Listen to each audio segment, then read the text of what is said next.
Skillbill, c'est quoi? C'est un logiciel gratuit pour les associations sportives qui est là pour leur permettre de digitaliser toutes leurs problématiques d'organisation aujourd'hui. Donc ça va de la communication vers leurs membres, de la gestion de leurs membres, de la possibilité d'avoir une gestion documentaire et de collecter des fonds.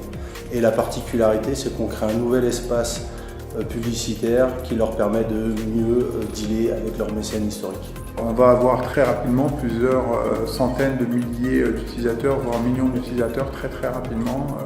Le logiciel et notre savoir-faire intéressent vraiment le monde associatif. Je cherchais vraiment à équiper la team avec ce qui se fait de meilleur en technologie et donc j'ai sollicité Stéphane et je suis ravi de voir les équipes d'Ypron nous accompagner sur le projet.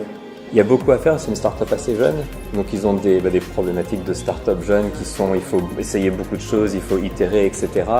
Il faut en même temps prévoir une montée de charge. On sait qu'on va se lancer là publiquement en janvier. Stéphane le disait, ça va vite être des dizaines de milliers, centaines de milliers d'utilisateurs, on l'espère, et plus. Du coup, il faut arriver à soutenir toute cette charge. Et même des problématiques plus long terme, où on espère construire aussi toute une plateforme, type plateforme d'API un peu comme Slack, donc que des gens puissent développer des plugins, des intégrations pour Skillbill.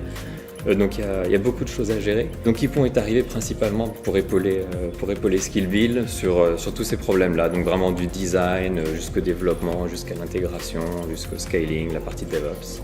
Pour moi, Skillbill, c'est un projet vraiment intéressant pour deux aspects. Le premier, c'est l'aspect d'envergure. C'est-à-dire qu'on a beaucoup d'ambition sur Skillbill. On a parlé du nombre d'utilisateurs. Mine de rien, on ne supporte pas des centaines de milliers d'utilisateurs forcément très facilement. Il y a quand même des bons choix techniques à faire derrière, des problèmes de montée en charge intéressants. Et c'est aussi un projet intéressant puisqu'on est arrivé, donc Ypron est arrivé sur une plateforme technique existante, une plateforme originellement Ruby on Rails avec des bases de données Postgres, Redis. Et donc en analysant un peu la business, on se rend compte qu'il va falloir transformer tout ça, moderniser toute la stack. Donc on en profite pour réfléchir à l'avenir moyen terme de Skillbill et on commence à parler de différents services, de mettre des technos plus récentes, potentiellement déployer sur AWS avec tous les problèmes de scaling qu'on veut résoudre, etc. On est 10-15, mais on est quand même bien soudés.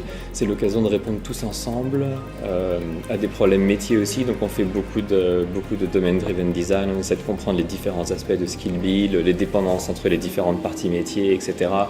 Donc on travaille de manière très proche avec l'équipe UX/UI aussi. Donc on répond à tout un tas de problématiques et il y a vraiment beaucoup à faire.